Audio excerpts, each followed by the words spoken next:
আমাদের দ্বিতীয় সেমিস্টারে মেজর বাংলা থেকে যে সিলেবাসটা পড়তে হয় সেই সিলেবাসের টাইটেল বাংলা সাহিত্যের ইতিহাস প্রাচীন ও মধ্যযুগ। আর তোমরা জানো বাংলার সিলেবাসটা কত বড় হয়, আর যার কারণেই আমি এর আগের হয়তো প্রত্যেকটা ক্লাসে বলেছিলাম যে বাংলার ক্ষেত্রে একদম ফুল স্কোরার হতে গেলে আমাদের সেমিস্টারের শুরু থেকেই বাংলাটাকে কনসেপচুয়াল পড়তে হবে, সিলেবাসের টপিক ধরে ধরে পড়তে হবে। তো যাই হোক, সেগুলো আলাদা গল্প। যারা সেমিস্টারের শুরু থেকে সেভাবে পড়েছো তোমরা অবশ্যই ভালো করে পরীক্ষায় বসবে, দেখবে প্রত্যেকটা জিনিস তোমাদের আগে থেকেই পড়া রয়েছে, একটু রিভিশন করে পরীক্ষার হলে প্রবেশ করবে। তবে পরীক্ষার সামনে অবশ্যই আমাদের জন্য একটা প্রয়োজন সাজেশন। আজকের এই ভিডিওটিতে আমরা এই মেজর বাংলা থেকে একটি ব্রহ্মাস্ত্র সাজেশনমূলক মাস্টার ক্লাস আলোচনা করব, যেখানে 5-10 নম্বরের যে প্রশ্নগুলো হবে সেগুলোকে তোমাদের সামনে শেয়ার করা হবে। তবে এটা আমাদের মেজর বাংলা থেকে ফার্স্ট সাজেশন। আমরা পরবর্তীতে আরও একটা সাজেশন নিয়ে আসব। এই দুটো সাজেশন ক্লিয়ার করলেই এই মেজর বাংলা সম্পূর্ণ কিন্তু ক্লিয়ার হয়ে যাবে। তো চলো আজকের এই ভিডিওটিতে থাকা গুরুত্বপূর্ণ প্রশ্নাবলীকে দেখে নিচ্ছি। আচ্ছা, ভিডিওটি শুরু করার আগে তোমাদের সুবিধার্থে জানিয়ে রাখি, আমরা বর্ধমান ইউনিভার্সিটির যে কোনো সেমিস্টারের যে কোনো সাবজেক্টের একদম পরীক্ষা নিরীক্ষা করে এক্সাম ওরিয়েন্টেড নোটপত্র প্রোভাইডেড করে থাকি। তো খুব ভালো হবে যদি আমাদের এই নম্বরে যোগাযোগ করে তোমরা পরবর্তী সেমিস্টার বা এই সেমিস্টারের নোটপত্র সংগ্রহ করতে পারো। 7384041536 এখানে যোগাযোগ করে আমাদের যে ব্রহ্মাস্ত্র নোটপত্রগুলো সেগুলো সংগ্রহ করে তোমরা প্রিপারেশন শুরু করতে পারো। আর একটা গল্প, আজকের এই যে ক্লাসের যে পিডিএফটা তোমরা ফ্রিতে ডাউনলোড করে নিতে পারবে যদি আমাদের হোয়াটসঅ্যাপ গ্রুপে থেকে থাকো। হোয়াটসঅ্যাপ গ্রুপের লিঙ্ক আজকের এই ভিডিওর ডেসক্রিপশন বক্সে, সেখানে যাও, ক্লিক করো, আমাদের হোয়াটসঅ্যাপ গ্রুপে যুক্ত হতে পারবে। চলো প্রশ্নাবলীকে দেখে নিচ্ছি। পরবর্তী সেমিস্টার থার্ড সেমিস্টার কিন্তু মোস্ট ইম্পর্টেন্ট। তোমরা অবশ্যই থার্ড সেমিস্টারের শুরু থেকে আমাদের এই নম্বরে যোগাযোগ করে নোটপত্রগুলো সংগ্রহ করে নেবে। প্রথম প্রশ্ন, চর্যাগীতির সাহিত্যিক ও ভাষাগত বৈশিষ্ট্য সংক্ষেপে আলোচনা করো। শ্রীকৃষ্ণ কীর্তন কাব্যের সাহিত্যিক গুরুত্ব, তারপরে মধ্যযুগের বাংলা অনুবাদ সাহিত্যের বিকাশে কৃত্তিবাস ওঝা অথবা কাশিরাম দাসের অবদান। দুটোই পড়ো, পরীক্ষায় যে কোনো একটা আসলে আসবে এখান থেকেই। বাংলা সাহিত্যে শ্রী চৈতন্যের প্রভাব, তারপরে চৈতন্য জীবনী সাহিত্যে বৃন্দাবন দাসের অবদান। বৈষ্ণব পদাবলীর প্রধান বৈশিষ্ট্যগুলো পড়ো।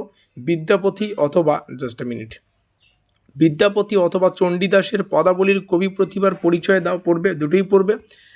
তারপরে হচ্ছে মনসা মঙ্গল কাব্যের কাহিনী ও প্রধান বৈশিষ্ট্য। তারপরে হচ্ছে মুকুল চক্রবর্তীর চণ্ডীমঙ্গল কাব্যের সাহিত্যিক বৈশিষ্ট্য। ভারতচন্দ্রের অন্নদামঙ্গল কাব্যের বৈশিষ্ট্য। বাংলা প্রণয়োপাখ্যান সাহিত্যে আলাওলের অবদান পড়বে। বাউল গানের বৈশিষ্ট্য এবং লালন ফকিরের অবদান পড়বে।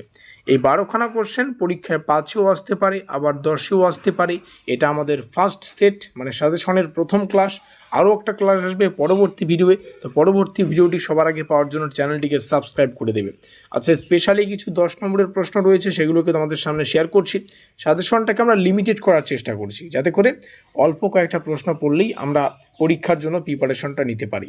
তবে 100% কমন পাওয়ার জন্য আমাদের যে পেইড নোট, সেই পেইড নোটপত্র তোমাদের সংগ্রহ করতে হবে। Is that clear? আচ্ছা, বাংলা সাহিত্যের ইতিহাসে চর্যাগীতির ভাষা, সাহিত্যিক বৈশিষ্ট্য এবং ঐতিহাসিক গুরুত্ব, এটা ভালো করে পড়বে। শ্রীকৃষ্ণ কীর্তন কাব্যের কাহিনী, চরিত্র চিত্রণ এবং সাহিত্যিক বৈশিষ্ট্যের বিশদভাবে আলোচনা। মধ্যযুগের বাংলা অনুবাদ সাহিত্যের ধারা, রামায়ণ, মহাভারত এবং ভাগবত অনুবাদের গুরুত্ব পড়বে। বাংলা সাহিত্যে শ্রী চৈতন্যের প্রভাব এবং চৈতন্য জীবনী সাহিত্যের বিকাশ ভালো করে পড়বে। তারপরে বৈষ্ণব পদাবলী সাহিত্যের উদ্ভব, বিকাশ এবং প্রধান বৈশিষ্ট্য, প্রধান কবিদের অবদান, এগুলো পড়বে। এর আগে উপরের যে ক্লাসটা যেখানে 12খানা কোশ্চেন ছিল সেখানে হয়তো 2জন কবির নাম লেখা ছিল। বাংলা মঙ্গল কাব্যের সাধারণ বৈশিষ্ট্য আলোচনা করো। মনসা মঙ্গল রয়েছে, চণ্ডীমঙ্গল, ধর্মমঙ্গল, এই যে কাব্যগুলো রয়েছে এই কাব্যের যে ধারার পরিচয়, এই পরিচয়গুলো একটু দেখে রাখবে। কনসেপ্ট ক্লিয়ার থাকলে পরীক্ষায় যে কোনো প্রশ্ন আসুক তোমরা লিখে দিতে পারবে।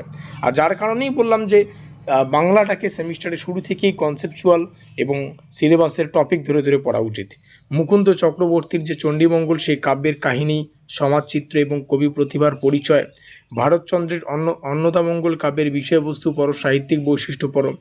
মধ্যযুগের বাংলা প্রণয়োপাখ্যান সাহিত্যের বৈশিষ্ট্য আলোচনা করে দৌলত কাজী এবং সৈয়দ আলাওলের যে অবদান সেটা পড়বে। লাস্ট কোশ্চেন, মধ্যযুগের বাংলা সাহিত্যের শান্ত পদাবলী ও বাউল গানের স্বরূপ বিশ্লেষণ করে রামপ্রসাদ, কমলাকান্ত ও লালন ফকিরের অবদান পড়ো।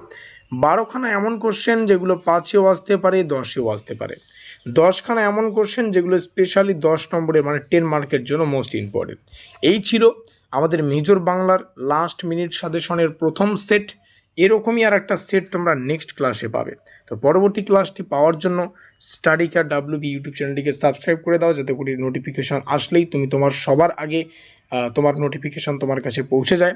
পরবর্তী সেমিস্টার বা যে কোনো সেমিস্টারের নোটপত্র সংগ্রহ করতে আমাদের এই নম্বরে যোগাযোগ করবে। ভাবো আমরা সাজেশনে যদি একদম এত অ্যাকুরেট বা এত অ্যাকুরেসি দেখে দিচ্ছি, তাহলে ভাবো আমাদের নোটপত্রটা কতটা গুরুত্বপূর্ণ, কতটা এক্সাম ওরিয়েন্টেড। 7384041536 আমাদের অফিসিয়াল যোগাযোগ নম্বর। ভিডিও ডেসক্রিপশন বক্সে আজকের যে আমাদের হোয়াটসঅ্যাপ গ্রুপ সেকেন্ড সেমিস্টারের সেটার লিঙ্ক পেয়ে যাচ্ছ। এর পরের গল্প থার্ড সেমিস্টার হবে, থার্ড সেমিস্টারের লিঙ্ক তোমরা এই দ্বিতীয় সেমিস্টারের গ্রুপে পেয়ে যাবে। তো দ্বিতীয় সেমিস্টারে যুক্ত হলে অনেক কিন্তু গল্প তোমরা সবার আগে জানতে চলেছো। ভিডিওটিকে শেষ পর্যন্ত দেখার জন্য অসংখ্য ধন্যবাদ।